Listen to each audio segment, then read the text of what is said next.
سے بیٹھا رہتا ہے۔ یہ نمبر کبھی بند ہوتا ہے، کبھی گھنٹی چلتے ہی مگر کوئی اٹھاتا نہیں۔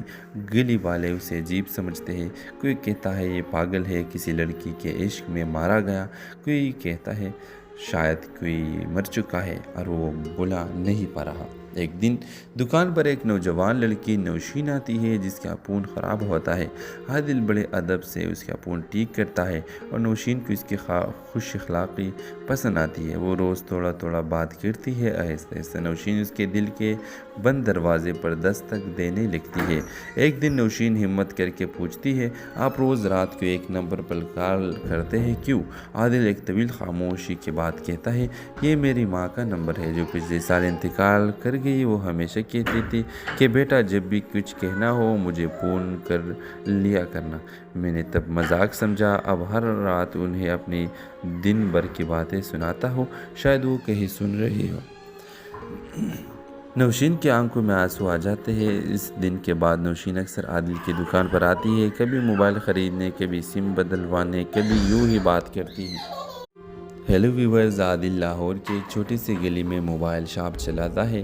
دن بھر وہ گاہکوں کو موبائل بیچتا ہے، ریپیئرنگ کرتا ہے اور شام ہوتے ہی دکان بند کر کے اپنے چھوٹی سی کمرے میں واپس آ جاتا ہے۔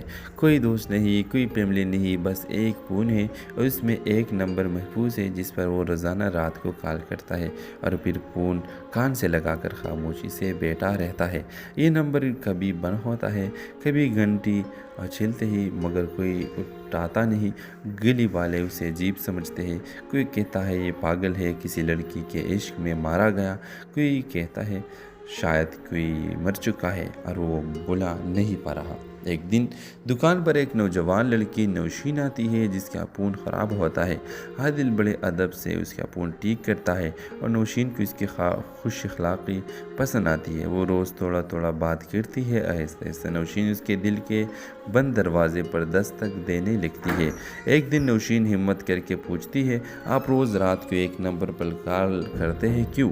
عادل ایک طویل خاموشی کے بعد کہتا ہے، یہ میری ماں کا نمبر ہے جو پچھلے سال انتقال کر گئی۔ وہ ہمیشہ کہتی تھی کہ بیٹا جب بھی کچھ کہنا ہو مجھے فون کر لیا کرنا۔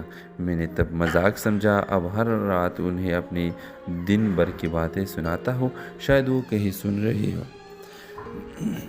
نوشین کی آنکھوں میں آنسو آ جاتے ہیں۔ اس دن کے بعد نوشین اکثر عادل کی دکان پر آتی ہے، کبھی موبائل خریدنے، کبھی سم بدلوانے، کبھی یوں ہی بات کرتی ہے۔